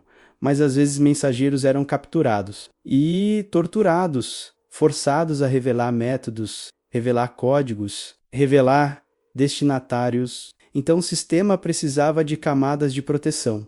Mensageiro não sabia conteúdo real da mensagem, não sabia identidade verdadeira de destinatário. Apenas sabia que tinha que entregar envelope para a pessoa em determinado local. E essa pessoa não era destinatário real, apenas intermediário, que passaria a mensagem adiante através de outros canais, camadas sobre camadas, proteções sobre proteções. Porque segredo era tudo. Descoberta de rede inteira de comunicação podia desmantelar conspirações de décadas. Então sacrificavam eficiência por segurança. Mensagem podia levar semanas para chegar a destino através de rota indireta, mas chegava segura. Havia também mensageiros que não carregavam nada escrito, apenas memorizavam mensagens complexas, longas, detalhadas, decoradas, palavra por palavra, e recitadas apenas quando estavam frente a frente com o destinatário em sala privada, com porta trancada, onde nenhum ouvido não atrasado podia escutar. E depois de recitar, mensagem morria com recitação. Não havia evidência física, apenas memória do destinatário. E se ele fosse sábio, não escrevia nada, apenas agia conforme instruções recebidas. Esse método tinha vantagem adicional. Mensageiro podia ser interrogado sobre detalhes. Destinatário podia fazer perguntas, clarificar pontos ambíguos. Algo impossível com carta. Carta era unidirecional, mas mensageiro humano permitia diálogo. Mesmo que separado por semanas de viagem, e mensageiros eram treinados, não apenas em memorização, mas em observação, em leitura de pessoas, porque frequentemente eram enviados não apenas com mensagem, mas com tarefa de avaliar a situação, observar lealdades, reportar nuances que carta não poderia capturar. Mensageiro visitava a corte de cardeal, entregava mensagem, mas também observava quem estava presente, que outros cardeais visitavam, que discussões aconteciam, que humor prevalecia. Toda essa informação era coletada mentalmente e reportada de volta. Assim criava Messi redes de inteligência, predecessoras de serviços secretos modernos, mas operando dentro e através da igreja. Cardeais espionando cardeais, ordens, monitorando ordens, todos alimentando informação para centros de poder. E quem controlava essas redes? Não havia uma autoridade central. Múltiplas redes existiam simultaneamente, competindo, às vezes cooperando, frequentemente colidindo. Cada facção tinha sua própria... E eficácia de rede frequentemente determinava sucesso em conclaves. Facção com melhor informação tinha vantagem. Sabia onde cada cardeal se posicionava antes de voto acontecer. Sabia quais cardeal poderiam ser virados. Quanto custaria virá-los? Que argumentos ou ameaças seriam mais eficazes? Guerra de informação, antiga quanto poder humano, mas refinada a arte dentro de estrutura da igreja. E mensageiros noturnos eram soldados dessa guerra, invisíveis, não celebrados, mas essenciais. Havia perigos, claro. Estradas eram perigosas. Bandidos, animais selvagens, doenças, mensageiros morriam regularmente. Então o sistema precisava de redundância. Mensagem importante era enviada através de 3 mensageiros diferentes. Rotas diferentes, métodos diferentes, garantindo que pelo menos uma cópia chegasse. E quando o mensageiro não voltava? Não reportava sucesso da missão? assumia-se captura ou morte, e ativavam-se protocolos de segurança. Mudavam códigos, mudavam rotas, mudavam intermediários, porque se um mensageiro foi comprometido, toda a rede conectada a ele estava em risco. Paranoia necessária. Em mundo onde informação era poder literal, onde segredo descoberto podia significar morte, não apenas de mensageiro, mas de todos envolvidos em conspiração. Então, cuidado extremo era praticado sempre. Viajemos ao século XX, modernidade chegando, mundo transformando, mas conclaves ainda operavam sob regras antigas, regras não escritas, regras das sombras. Agosto de 1903, Papa Leão XIII morreu após 25 anos de pontificado. Conclave foi convocado. 62 cardeais se reuniram. O processo deveria ser espiritual, oracional, guiado por Espírito Santo. Mas havia complicação Áustria-Hungria.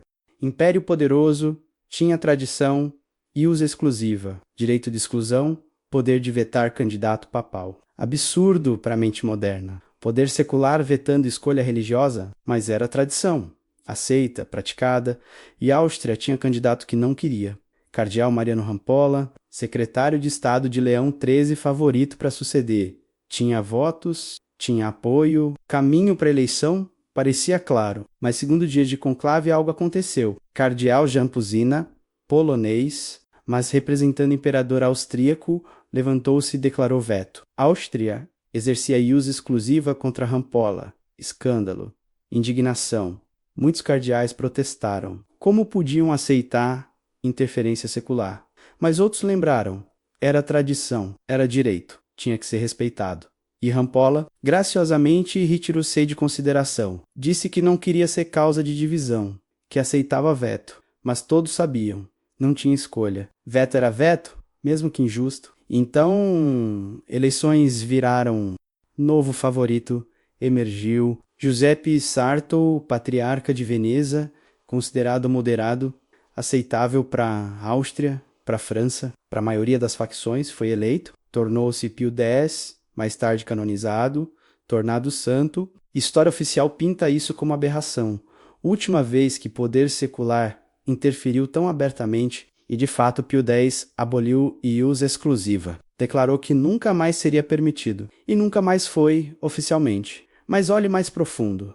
Quem realmente beneficiou? A Áustria, obviamente, conseguiu bloquear candidato que via como inimigo. Mas e facções dentro da igreja, que também não queriam Rampolla, que consideravam muito liberal, muito reformista, conveniente que a Áustria fizesse trabalho sujo, que assumisse responsabilidade, permitindo que facções conservadoras dentro de igreja alcançassem objetivos sem mancharem próprias mãos. E em troca, que concessões fizeram a Áustria? Que acordos secretos foram forjados? Nunca saberemos completamente, porque votos não entraram na ata. Conversas nos corredores não foram registradas. Acordos feitos nas sombras permaneceram nas sombras. Mas padrão é familiar.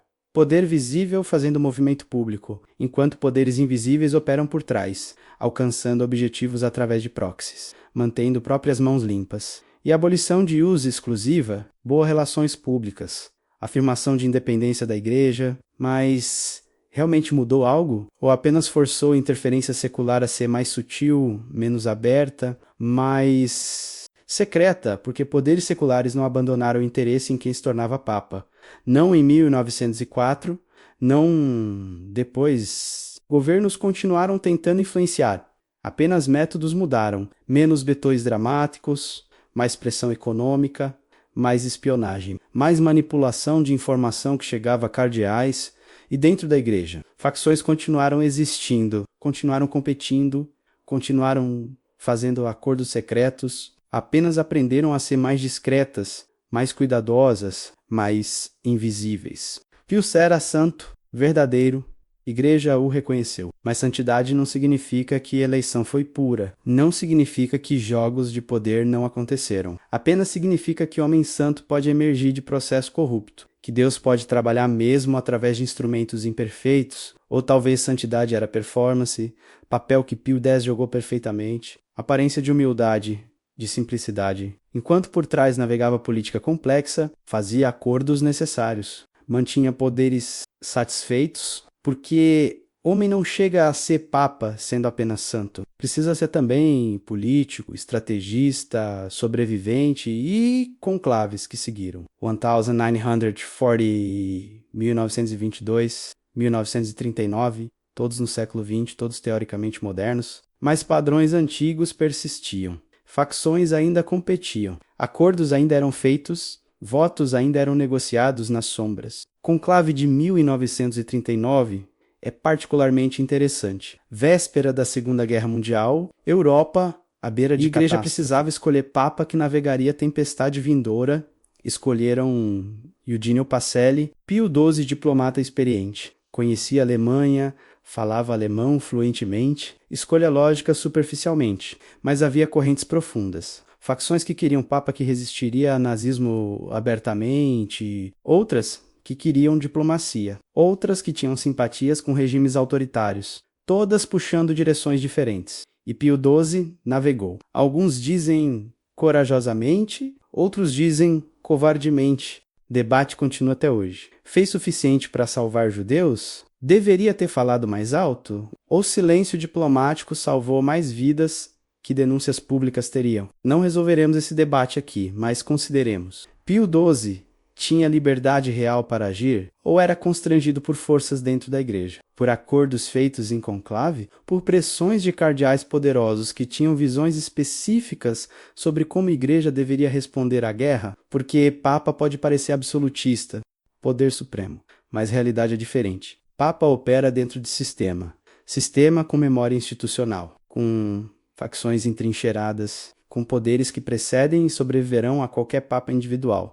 E votos que elegeram Pio XII. Que acordos foram feitos para garantir maioria necessária? Que promessas foram sussurradas em corredores? Que facções tiveram que ser apaziguadas? Nunca saberemos completamente porque não entraram na ata, permaneceram secretos. Como sempre, dinheiro sempre volta ao dinheiro. Poder espiritual é importante, mas poder temporal requer recursos. E Vaticano sempre teve recursos. Vastos recursos, mas também sempre teve gastos, enormes gastos, manutenção de basílicas, pagamento de cardeais, sustento de ordens, obras de caridade e outras coisas menos santas. Havia Banco do Vaticano, oficialmente Instituto para Obras Religiosas, fundado em 1942, mas raízes eram mais antigas. Sempre houve necessidade de gerenciar a riqueza da igreja. Sempre houve oportunidade para criatividade, contas secretas, dinheiro fluindo sem rastreamento, para onde, de onde, quem controlava realmente. Não eram segredos de Estado, eram segredos da igreja. E igreja protegia segredos tão ferozmente quanto qualquer governo. Havia escândalos, vazamentos ocasionais, anos 1980, Banco Ambrosiano. Roberto Calvi, encontrado enforcado sob ponte em Londres. Suicídio diziam, mas muitos duvidaram. Muitos ainda duvidam, porque Calvi sabia demais. Tinha ligações com o Vaticano, com máfia, com lojas maçônicas secretas, teia complexa de corrupção. E quando começou a desmoronar? Quando investigações começaram? Calvi morreu. Conveniente. E segredos que poderia ter revelado morreram com ele. A maioria, pelo menos, alguns vazaram suficiente para criar escândalo, para embaraçar Vaticano, mas não suficiente para revelar a estrutura completa, porque estrutura completa ia mais profundo, muito mais profundo. Contas bancárias eram apenas sintoma, manifestação superficial de sistema muito mais antigo, sistema de financiamento secreto que existia desde quando burguesias compravam votos com ouro, como conclaves eram financiados. Cardeais precisavam viajar a Roma, alguns de continentes distantes, precisavam de acomodação, alimentação, por semanas às vezes, meses quando conclaves se estendiam, quem pagava oficialmente igreja de fundos gerais. Mas, na prática, certas facções subsidiavam certos cardeais. Famílias nobres pagavam despesas de cardeais aliados. Ordens monásticas sustentavam seus membros e tudo criava dívida. Não legal, mas moral. O cardeal que tinha gastos pagos por facção específica sentia obrigação quando chegava a hora de votar. E havia pagamentos mais diretos. Não necessariamente a cardeal em si, mas a sua família, a sua diocese, a sua região, promessas de investimento, de obras, de benefícios que viriam se voto certo fosse dado, e depois de eleição, promessas eram cumpridas, ou não, dependendo de quanto poder facção vencedora tinha, quanto queria manter aliança para futuro, rastreamento era impossível. Não havia regulamentação, não havia transparência, dinheiro fluía através de canais informais, através de conexões pessoais, através de redes que existiam há gerações, e todos envolvidos tinham interesse em manter tudo oculto. Porque revelação beneficiaria ninguém, prejudicaria a todos, e Banco do Vaticano facilitava isso. Fornecia serviços financeiros que bancos normais não forneceriam, contas anônimas, transferências não rastreáveis, sigilo absoluto, justificado como proteção de doadores que queriam anonimato ou proteção de igreja em países hostis. Mas também usado para propósitos menos nobres. Havia lavagem de dinheiro para máfia, para políticos corruptos, para ditadores. Dinheiro sujo entrava, dinheiro limpo saía. Vaticano como intermediário. Por quê? Às vezes por ingenuidade, às vezes por negligência, mas às vezes por design, porque serviços financeiros criavam conexões, alianças, poder, ditador que usava Banco do Vaticano tinha interesse em proteger Vaticano. Político corrupto beneficiado tinha razão para apoiar igreja. Mafioso que lavava dinheiro através de contas, papais pensaria 2 vezes antes de ameaçar interesses eclesiásticos. Tudo se conectava. Tudo criava rede de influência mútua. Reformas vieram especialmente após o escândalo Colve, mais transparência prometida, mais regulamentação, conformidade com padrões internacionais. E melhorias reais aconteceram. Banco Vaticano hoje é mais limpo que era em 1980, muito mais limpo. Mas sistemas antigos não morrem facilmente, apenas se adaptam. Tornam-se mais sofisticados, mais difíceis de detectar, porque necessidades que criaram práticas secretas ainda existem. Facções ainda competem, alianças ainda precisam ser financiadas, influência ainda precisa ser comprada. Então,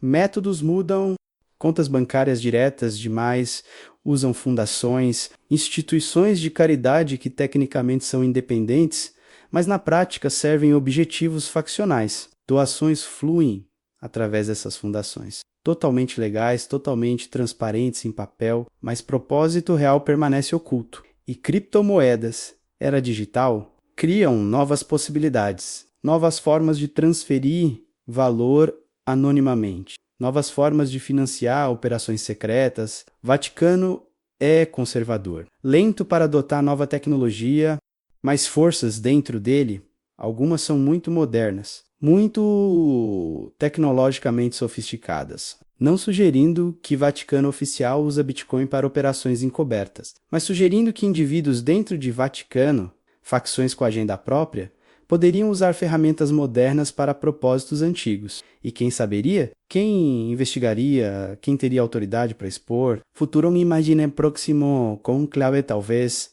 anos de agora ou talvez décadas. O mundo será ainda mais digital, mais conectado, mais monitorado. Como os segredos sobreviverão? Resposta é adaptação, como sempre, porque a natureza humana não muda. Desejo por poder não muda.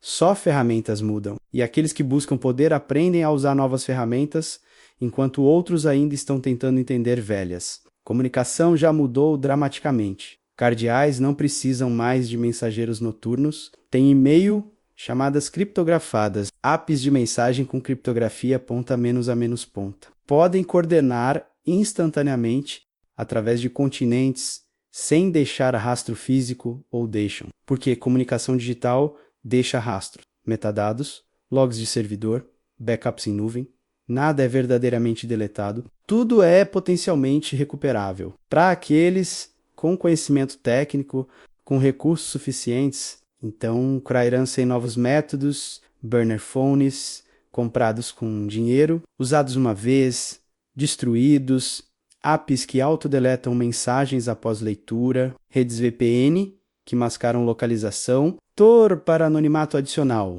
Todo o arsenal de ferramentas que hackers e agentes de inteligência usam, absurdo pensar que cardeais usariam tais métodos, talvez, mas cardeais são humanos. Alguns são jovens, tecnologicamente competentes, nascidos em era digital. E se tem segredos que querem manter, Se tem alianças que querem esconder, por que não usariam todas as ferramentas disponíveis? E além dos próprios cardeais, há assessores, secretários, assistentes, pessoas jovens, tecnicamente hábeis, que gerenciam comunicações para seus superiores. E entre eles, Rede Digital se forma trocando informação, coordenando estratégias, preparando o próximo conclave antes do atual Papa se quer mostrar sinais de fraqueza. Vigilância e preocupação também. NSA, inteligência russa, chinesa, todos espionam Vaticano. Sempre espionaram, mas capacidade agora é ordens de magnitude maior. Podem interceptar praticamente qualquer comunicação. Quebrar a maioria das criptografias dado tempo suficiente,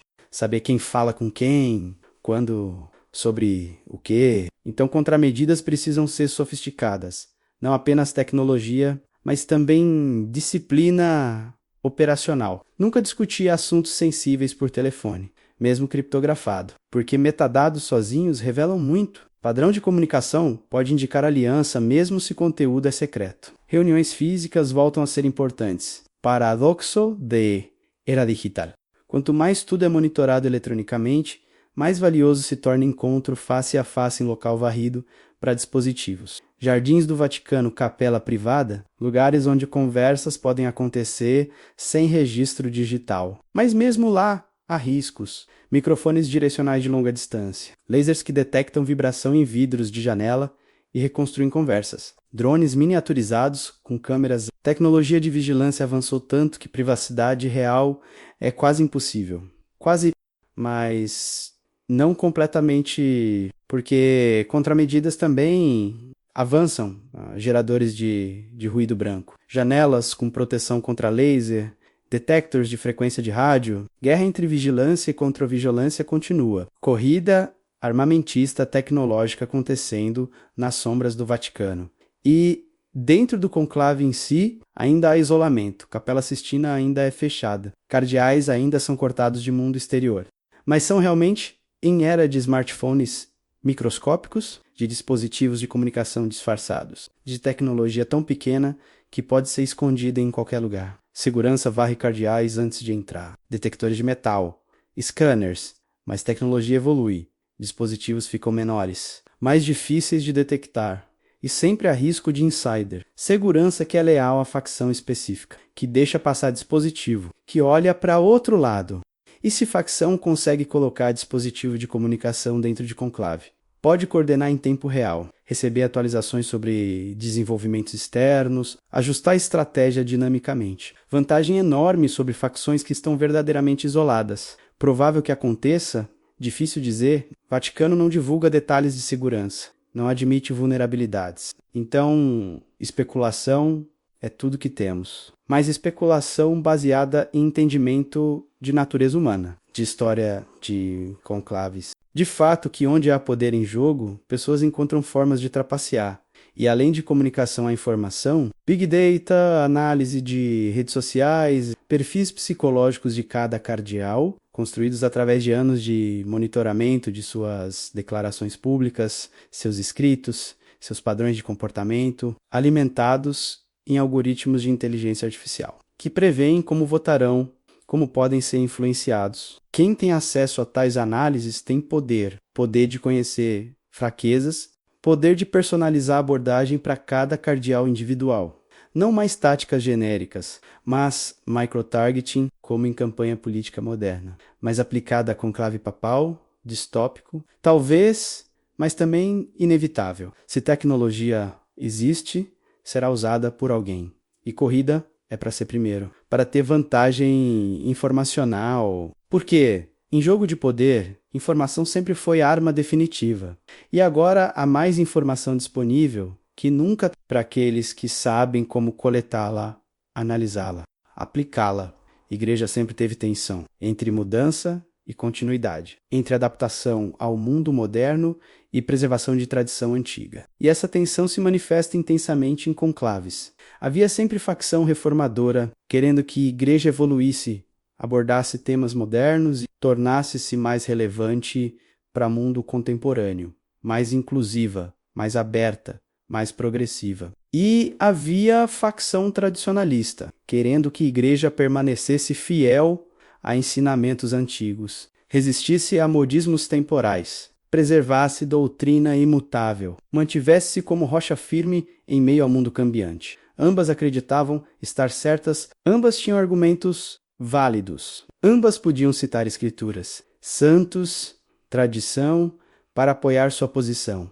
E ambas competiam ferozmente em conclaves. Século XX viu essa batalha intensificar. Concílio Vaticano II, em 1960, esse foi marco reforma massiva, modernização litúrgica, abertura para ecumenismo, mudanças dramáticas em como a igreja operava, e dividiu a igreja profundamente.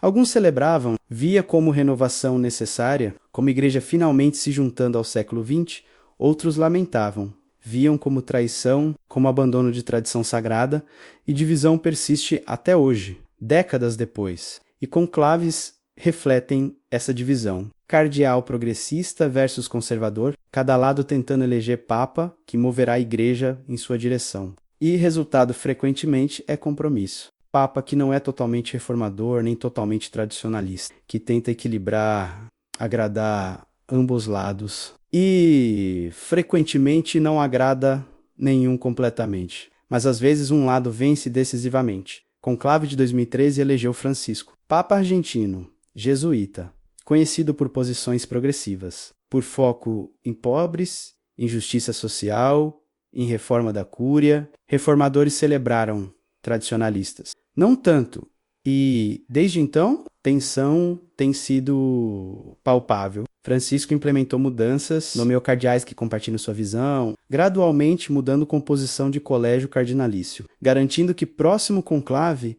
terá mais reformadores, mais votos para a continuidade de sua linha. Mais tradicionalistas resistem, publicamente através de críticas respeitosas, privadamente através de obstrução, de lentidão em implementar diretrizes, de interpretação criativa de ordens papais, e preparam-se para próximo conclave, organizando, coordenando, esperando a oportunidade de reverter curso. Porque é isso que facções fazem, perdem batalha. Mas não desistem de guerra, recuam, reagrupam, preparam o próximo movimento e esperam, porque a instituição de 2000 anos, década ou duas, não é muito tempo. Paciência é virtude cultivada. E há facções dentro de facções. Reformadores não são monólito. Alguns querem reforma litúrgica, outros querem reforma estrutural, outros querem mudanças doutrinais e prioridades diferem. Então, alianças são fluidas. Reformador em um assunto pode ser conservador em outro, mesma complexidade entre tradicionalistas. Alguns querem simplesmente preservar status quo, outros querem reverter Vaticano II completamente, outros querem algo intermediário. E essas nuances criam oportunidades, para a negociação, para a formação de alianças improváveis. Cardeal reformador em liturgia, mas conservador em doutrina, pode aliar-se com cardeal conservador em liturgia, mas aberto em governança, combinações infinitas, dependendo de que assuntos são prioridade em momento específico, em contexto específico de conclave específico, e isso é antes de considerar divisões geográficas, cardeais europeus versus latino-americanos, versus africanos versus asiáticos. Cada continente tem suas próprias prioridades, seus próprios desafios, suas próprias visões de que direção a igreja deveria tomar. Europa enfrenta secularização, igrejas vazias, perda de relevância cultural. Então, cardeais europeus frequentemente focam em como tornar a igreja relevante novamente, como atrair jovens de volta. A América Latina enfrenta pobreza, desigualdade, competição de igrejas evangélicas. Então, cardeais latino-americanos focam em justiça social, em permanecer próximos aos pobres, em manter fiéis contra proselitismo protestante. A África enfrenta crescimento explosivo, mas também perseguição em áreas muçulmanas, desafios de enculturação. Então, cardeais africanos têm preocupações completamente diferentes. Querem recursos para crescimento, proteção contra perseguição, respeito por suas culturas. A Ásia é minoritária em maioria dos países, frequentemente marginalizada, às vezes perseguida Cardeais asiáticos querem diálogo interreligioso, estratégias de sobrevivência em sociedades não cristãs, apoio para pequenas comunidades vulneráveis. Como conciliar todas essas visões? Como eleger papa que serve todos esses interesses? Impossível. Então escolhem papa que serve alguns e esperam que seja suficiente, que consiga manter unidade, apesar de diferenças. E papa eleito precisa navegar essa complexidade, precisa dar algo para cada facção, suficiente para manter-las engarradas, mas não tanto que aliene outras. Arte de equilíbrio político que rivalizaria qualquer líder secular. Mas diferente de líder secular, papa não pode ser removido por voto de desconfiança. Uma vez eleito, tá lá até morte ou renúncia. Então, facções descontentes não podem fazer muito além de resistir passivamente e esperar próximo conclave. Próxima oportunidade. Fevereiro de 2013, Papa Bento XVI anunciou algo impensável. Renúncia, abdique a ação do papado. Primeira vez em quase 600 anos. Última vez foi em 1415, Gregório XII durante grande cisma, para resolver crise existencial da igreja. Mas Bento não havia cisma. Não havia crise dramática, apenas a alegação de que saúde não permitia mais cumprir deveres, que consciência exigia passo atrás, permitir que alguém mais jovem e capaz assumisse, nobre superficialmente, mas causou o terremoto, porque mudou a dinâmica fundamental. Papas sempre morriam no cargo. Era expectativa, tradição, quase dogma. Renúncia era teoricamente possível, mas tão rara que era efetivamente proibida por costume. Bento quebrou esse costume. E ao fazer isso, abriu possibilidade. Precedente foi estabelecido. Próximos papas saberiam que renúncia é opção. Não precisam morrer no cargo. Podem sair quando quiserem. Quando saúde falhar, quando sentirem que não podem mais servir, parece positivo? De certa forma, papas idosos e doentes podem dignamente se retirar ao invés de sofrer publicamente enquanto a igreja fica sem liderança efetiva. Mais humano, mais prático, mas também cria complicações, porque agora a pressão, possibilidade de forçar papa a renunciar, se facções são suficientemente poderosas, suficientemente organizadas, podem fazer papado tão difícil, tão impossível, que renúncia parece única opção. Não assassinato, não envenenamento, mas pressão psicológica, isolamento, obstrução constante, até que papa desiste. E renúncia. E novo conclave pode ser convocado. Novo papa eleito. Mais alinhado com facção que forçou renúncia anterior. Bento alegou que decisão foi totalmente livre, produto de oração e reflexão, e talvez houve pressões que nunca serão admitidas publicamente. Facções que queriam mudança, que viam Bento como muito conservador, muito alemão, muito acadêmico, não adaptado para o mundo moderno. E depois de renúncia, situação sem precedente. Papa emérito vivendo no Vaticano.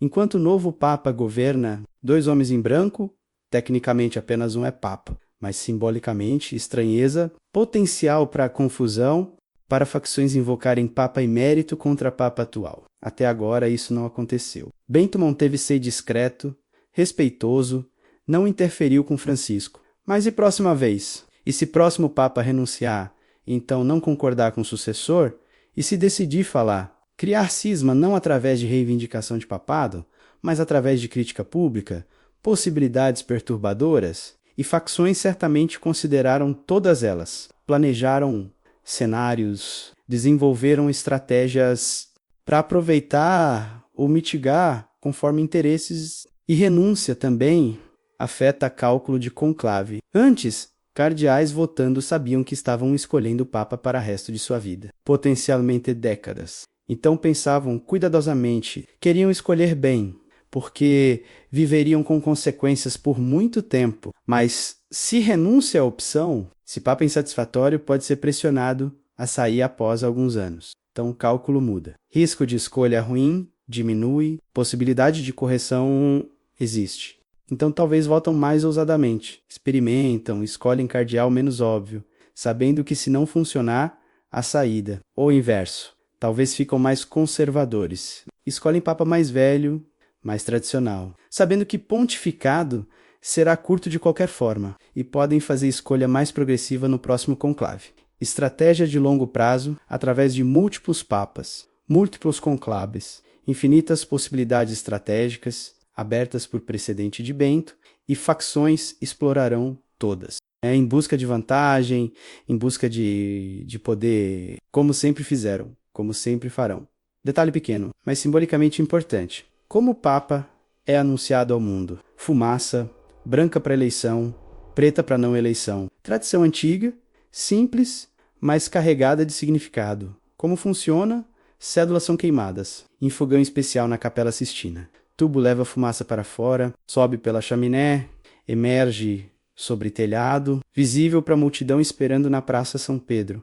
Mas cor da fumaça? Não é natural, papel queimando produz, fumaça esbranquiçada geralmente, então precisam de aditivos. Para a fumaça preta, usavam palha úmida historicamente. Para a branca, usavam químicos que produziam fumaça mais clara, mas o sistema era falho. Fumaça frequentemente saía cinza, ambígua, multidão não sabia interpretar, confusão, frustrações, especialmente em era de mídia de massa, de transmissão ao vivo. Quando o mundo inteiro estava assistindo, então modernizaram cartuchos químicos, um para fumaça preta, um para branca. Sistema mais confiável, mais controlável. Fumaça, definitivamente uma cor ou outra. Sem ambiguidade. Mas mesmo esse sistema não é perfeito. Depende de humanos. De seguir protocolos corretamente. De não cometer erros. E humanos erram, especialmente sob pressão, sob emoção de momento histórico. E se erro fosse intencional? Se facção quisesse enganar, enviar fumaça branca quando não havia eleição, criar confusão, ganhar tempo, ou inverso, suprimir notícia de eleição enquanto acordos de última hora são finalizados. Paranoia, talvez, mas não sem precedente histórico. Houve conclaves onde fumaça foi confusa, onde anúncios foram atrasados inexplicavelmente, onde procedimentos não seguiram o protocolo esperado. E em era digital, fumaça é só parte. Há também sino da basílica que toca quando o Papa é eleito. E há anúncio formal, cardeal prota da Iacona aparecendo na varanda, declarando habemus papam em nome do eleito. 3 sinais: fumaça, sino, declaração. Redundância proposital, garantir que mensagem é clara, inequívoca, mas redundância também cria oportunidades para inconsistência, para confusão, para manipulação, e quem controla cada sinal? Pessoas diferentes, sistemas diferentes, coordenação é necessária, mas coordenação pode falhar ou ser sabotada por facção que quer maximizar ou minimizar impacto de anúncio. Timing importa. Eleição no meio da noite? Esperariam até amanhã para anunciar? Historicamente, sim, às vezes. Mas em era moderna com mídia global, pressão para anunciar imediatamente é intensa. Mas atraso dá tempo para negociações finais, para acordos de última hora, para garantir que Papa Riquem, Alato entende expectativas, que aceita condições. Antes de mundo saber, antes de ser muito tarde para influenciar, então controle sobre timing de anúncio é poder, pequeno poder talvez, mas em momento crítico, quando cada minuto conta, quando facções estão operando na margem, pequeno poder pode ser decisivo. Nem todos os cardeais são vocais, famosos, conhecidos fora de círculos especializados. Maioria é obscura, trabalha em dioceses remotas, em departamentos burocráticos do Vaticano. Nunca aparece em manchetes, nunca dá entrevistas, nunca escreve livros, mas voto deles conta tanto quanto de cardeal famoso. E frequentemente esses cardeais silenciosos decidem conclaves, porque não tem agenda pública, não tem posições conhecidas, são página em branco, ou parecem ser realidade, são profundamente conectados, parte de redes invisíveis, leais a facções específicas. Mas discrição é sua virtude, operam nas sombras por escolha, por estratégia, porque invisibilidade é poder. Cardeal famoso é alvo, mídia o escrutina, adversários monitoram cada movimento, cada declaração, difícil operar livremente, difícil conspirar sem ser notado, mas cardeal obscuro, ninguém presta atenção, pode reunir-se com quem quiser, dizer o que quiser, sem reportagem, sem consequência pública, E em conclave, esses cardeais silenciosos são cortejados, porque voto deles está disponível, não comprometido por declarações anteriores, não constrangido por expectativas públicas, flexível, negociável, facções competem por apoio deles, ofertas são feitas, promessas, posições futuras, recursos para suas dioceses, o que quer que motivem. E porque são silenciosos, acordos permanecem secretos. Nada vaza para a imprensa.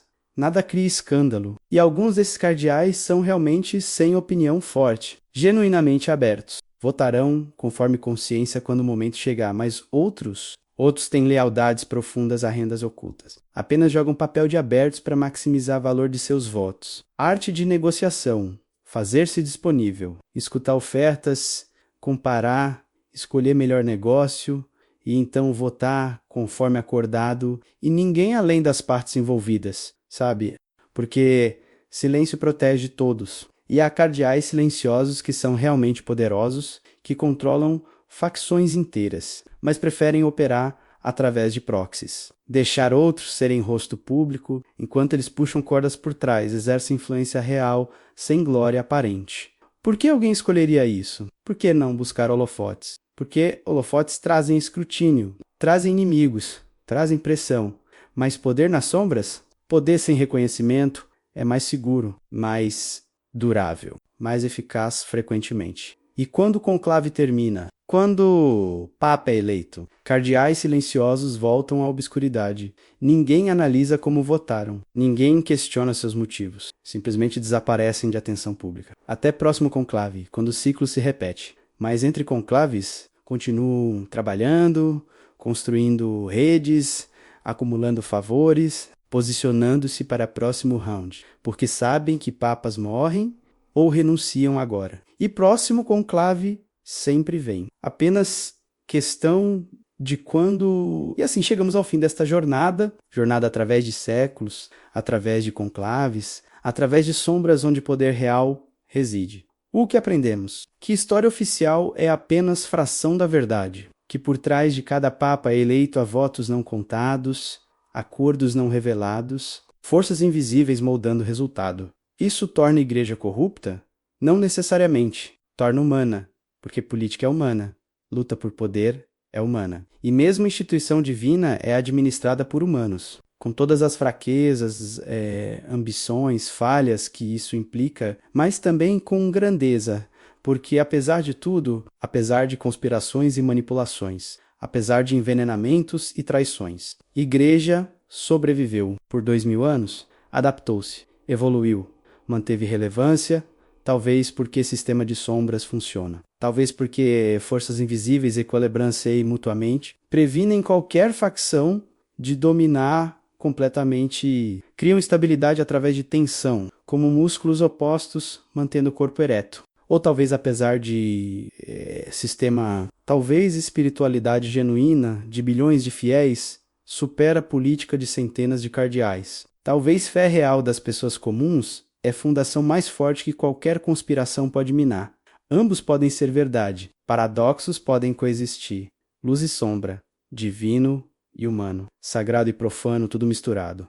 Tudo parte da mesma realidade complexa, e votos que não entram na ata permanecerão secretos, como sempre, porque alguns segredos são guardados não por malícia, mas por necessidade, para proteger instituição, para preservar a paz, para permitir que o sistema continue funcionando. Talvez algum dia arquivos se abrirão, talvez historiadores futuros terão acesso a documentos que hoje estão selados e verdade completa emergirá, ou talvez não. Talvez alguns segredos estão destinados a permanecer nas sombras, guardados pelos fantasmas de conclaves passados. Mas nós sabemos agora, sabemos que há mais, muito mais, além do que nos contam.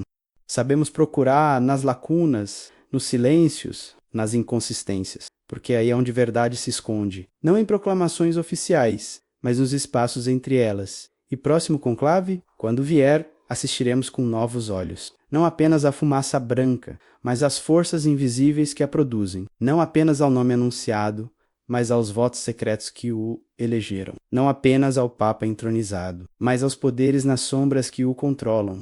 Se esta jornada despertou algo em você, deixe seu like, inscreva-se e comente que outros mistérios você quer que eu investigue. A verdade está escondida, mas pode ser encontrada. E enquanto você deriva para sono, pense nisso. Poder que você vê raramente é poder real. Verdadeiras forças que moldam o mundo operam discretamente, pacientemente, através de gerações, construindo, conspirando, controlando. Mas conhecimento também é poder. E agora você conhece os padrões, os métodos, as estratégias, pode ver além de véu, pode questionar narrativas oficiais, pode procurar votos que não entram na ata. Durma bem. Sonhe com corredores de pedra, com cardeais em vestes vermelhas sussurrando em latim, com chamas consumindo cédulas, com fumaçal subindo preta branca cinza sempre ambígua, sempre escondendo mais do que revela. E saiba que amanhã, quando acordar, mundo continuará girando, igreja continuará existindo, papas continuarão sendo eleitos, e nas sombras, sempre nas sombras, votos continuarão sendo negociados. Acordos continuarão sendo feitos, segredos continuarão sendo guardados, porque assim sempre foi e assim sempre será. Até o último conclave, até o último papa, até o fim dos tempos, ou até que a humanidade finalmente aprenda que luz destrói sombras, que transparência derrota segredo. Que verdade, quando revelada completamente, liberta todos. Mas essa revelação, esse dia de luz total, ainda não chegou e talvez nunca chegue. Então, enquanto isso, enquanto sombras permanecem, enquanto segredos são guardados, nós observamos, questionamos, investigamos e transmitimos para a próxima geração. Para aqueles que virão o conhecimento de que há mais, sempre há mais, além do que é dito oficialmente. Além do que é registrado publicamente, há votos que não entram na ata. E esses votos secretos, moldam destino, definem história, controlam poder. Boa noite. Durma profundamente e acorde sabendo que você viu, que você entendeu, que você agora carrega este conhecimento, este peso, esta verdade oculta que foi compartilhada esta noite sob véu de mistério. No conclave das sombras,